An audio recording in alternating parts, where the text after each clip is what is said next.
Blood Diamond puts you right in the middle of a West African civil war, a place where AKs outnumber people and children learn to shoot before they learn to read. Leonardo DiCaprio plays Danny Archer, and somehow he ends up being the most tactically realistic guy in the entire movie. This video examines firearms strictly as historical movie props and within a film analysis context. It is not about real-world use, tactics, or instruction. The movie came out in 2006 and depicted the illegal diamond trade in Sierra Leone with an uncomfortable level of accuracy. It earned worldwide acclaim for good reason. The film also paid serious attention to its combat scenes, and that attention to detail is what we are breaking down today. The story takes place in 1999, just 3 years before the end of a horrifying 11-year civil war. The weapons used by the Revolutionary United Front and the Sierra Leone Armed Forces are historically accurate to a degree you rarely see in Hollywood. After the Cold War ended and the Soviet Union collapsed, gun traffickers made fortunes selling old Soviet weapons to various African militias. Diamonds became a dictator's best friend, funding wars across the continent. Something important to understand about this conflict is that Sierra Leone's armed forces often picked up weapons from fallen enemies on the battlefield. Both sides frequently used the same firearms. This detail matters because it explains why you see identical guns on opposing forces throughout the film. Sierra Leone also purchased large quantities of Type 56 rifles from China, which brings us to the most common gun in the movie, the Norinco Type 56-1. This Chinese copy of the AKS-47 appears in nearly every combat scene. The Type 56-1 differs from the original Type 56 because it comes with an underfolding shoulder stock and has the bayonet removed.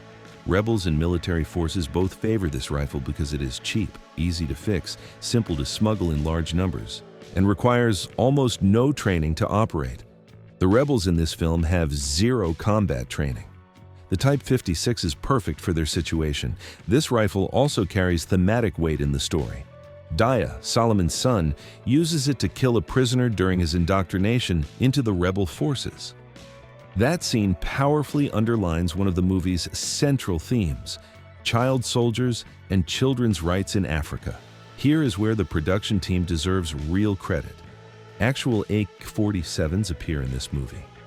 Most films use the AKM or Type 56 as stand-ins for the Kalashnikov. Blood Diamond features genuine Type 2 and Type 3 Kalashnikovs. The difference between these two types comes down to the mounting bracket on the stock, which is absent on Type 3 models. Getting this detail right required either serious research or access to the correct props. RUF rebels also carry Heckler and Koch G3 rifles throughout the film. This choice reflects strong historical accuracy from the writers. The G3 served as Sierra Leone's standard-issue military rifle before the Type 56 replaced it. Many G3s would have remained in circulation during the conflict. These weapons, along with DSHKs and RPGs, also appear in Black Hawk Down. Many viewers noticed the visual and firearm similarities between the two movies. Somali rebels filled their inventories through the same illegal gun trafficking networks that supplied the RUF. The weapons ended up being almost identical. Some Sierra Leone Armed Forces members carry M16A2 rifles in the film. South African mercenaries use them as well. This is slightly inaccurate because Sierra Leone actually acquired M16A1s from the United States. The A2 and A1 models look so similar that this minor error barely registers. Finding documentation on the specific variant took considerable research, so this is an understandable mistake that does not affect the film's overall authenticity. RUF soldiers use the RPK light machine gun in several scenes. This Soviet Cold War weapon spread across Africa through various militia networks. RPKs exist in Sierra Leone today. According to the International Center for Conflict Studies in Bonn, no sources confirm that RPKs were used by either side during the actual civil war. RPDs, a different weapon, did see combat during the conflict. This discrepancy is one of the film's historical inaccuracies. Rebels carry RPG-7s throughout the movie. And this is completely accurate. You can clearly spot an RPG-7 in one scene where a fighter demonstrates exactly how you should never carry a weapon. He appears to be dragging it across the ground. According to historical records, the armed forces acquired more than 500 RPG-7s. The rebels likely obtained many more through illegal channels. The RPG-7 remains popular with militaries and militias worldwide because of its reliability and effectiveness against armored vehicles. Soviet production costs were low, resulting in more than 9 million units manufactured. Many of these flooded black markets after the Cold War ended. Guerrilla forces particularly favor this weapon because it answers the armor problem while also serving as a display of power. For heavy machine guns, the rebels rely on the DSHK, another Soviet weapon that traffickers moved in huge quantities after the Cold War.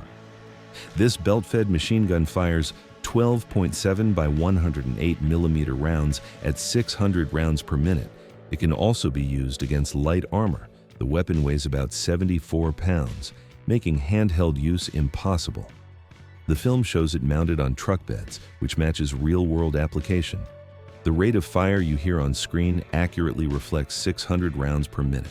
What the film also shows is the operator's lack of knowledge. He could fire from a much safer distance given the DSHK's range. He fires in short bursts when the weapon is designed for long, effective bursts. He also shoots over the heads of other rebels, which creates a dangerous situation. Despite being tactically incorrect, this portrayal accurately reflects how undertrained militia fighters actually operated. These fighters received minimal instruction. Someone showed them how to shoot and reload, and that was the extent of their training. Danny Archer stands apart from everyone else in the movie. He is the only character who demonstrates genuine weapons expertise. Archer served in the 32 Battalion, also known as the Buffalo Battalion of the South African Army. He fought in the South African Border War and was among the few members of his platoon who survived. After leaving the military, he entered the diamond smuggling business. Unlike what you might expect from a soldier of his caliber, he relies on intelligence rather than firepower. He only uses weapons when absolutely necessary. In one scene, Danny and Solomon get caught in crossfire between rebels and military forces. It takes Danny a long time to draw his sidearm. He actively avoids combat instead of seeking it. This makes him an unusual action movie hero. He prefers avoiding trouble over bending reality and defeating entire armies single-handedly. His loadout reflects his infantry background. The Buffalo Battalion was a light infantry unit, and Danny travels light throughout the film. He never wears body armor because he understands that during long hikes through difficult terrain, the drawbacks outweigh the benefits. He carries a small rucksack containing binoculars, a GPS, 2 satellite phones, canteens, a few MREs, and a small bottle of Jack Daniels in what might be the least subtle product placement ever filmed. Danny primarily relies on a Heckler and Koch USP compact. This pistol was released in 1996, just 3 years before the story takes place. It quickly gained global recognition for its reliability, exactly what you would want when spending days in unpredictable field conditions. This is also the gun featured on the film's promotional poster. Leonardo DiCaprio's grip technique is excellent throughout the film. His left thumb covers the right properly. His right thumb could sit more level with the barrel, but this is such a minor detail that it barely matters. His movement through combat situations is commendable. He does run into an open street during one sequence, which could have gotten him killed, but his draw speed and stance show clear training from on-set advisors. The 2 shots to the chest, one to the head technique Danny uses, is called the Mozambique drill. Mozambique borders Rhodesia, now known as Zimbabwe, which is where Danny's character comes from. This is a clever piece of character consistency. One scene demonstrates the film's attention to detail better than any other. Danny grabs a Type 56-1 and checks the ammo status before firing. This almost never happens in action movies. In reality, checking if there is a round in the chamber is literally the first thing you do with an unfamiliar weapon. Danny also fires a short burst rather than emptying the entire magazine into his target. Danny uses an AK-47 when an attack helicopter arrives over the rebel mining operation. He fires single rounds instead of full auto or bursts. Anyone who has fired an automatic rifle knows the weapon will climb rapidly and empty its magazine in seconds. Most militaries train recruits to keep their weapons on semi-automatic for this reason. Running into an open field during a helicopter attack seems foolish, but the context justifies it. Danny is trying to save Solomon's son under any circumstances. Danny uses one more rifle in the film, an unidentified CAR-15 variant. This appears to be a Frankenstein weapon with an M16A2 receiver and an XM177 10-inch barrel. The gun was likely custom-built for the production. Similar rifles appear in Black Hawk Down because both films use the same prop supplier. One issue stands out in this scene. Danny holds the rifle by the flashlight. An experienced operator would never handle a weapon this way. The film shows Danny applying camouflage when he infiltrates the RUF camp at night. He smears mud over his face and arms, which is exactly what soldiers do when manufactured camo paint is unavailable. Coal, burned cork, and mud all work as alternatives. Danny understands he is the only white person in the area and would be spotted immediately without camouflage. A continuity error appears the next morning when the camouflage has vanished. Rain likely washed it off, but a real operator would reapply it. Danny waits for the attack helicopter before attempting to rescue Solomon and Daya. He knows he is outnumbered and that engaging the RUF directly would be suicidal. He waits for the chaos that will erupt when the helicopter arrives to make his move. His shooting stance with the AK is technically sound throughout. Danny fires fewer than 60 rounds in the entire film, putting him on the extremely low end for action heroes. Real combat involves more movement and positioning than continuous shooting. Films like Die Hard and John Wick, despite being excellent action movies, present a very different and less realistic picture of combat. The USP compact Danny receives through his contact, Matty, is somewhat implausible. The gun was new in 1999 and difficult to obtain in war-torn Sierra Leone. Matty could have acquired it from a mercenary group, as Colonel Coetzee and his men carry Heckler and Koch USPs in the film. Regional black market chains support one another, so obtaining the compact is possible, but unlikely. Danny Archer is a refreshing action movie character because he prioritizes the mission over looking impressive. He dresses according to the task ahead of him. He shoots with purpose rather than spectacle. He takes the path of least resistance, which means shooting only when necessary and avoiding fights when possible.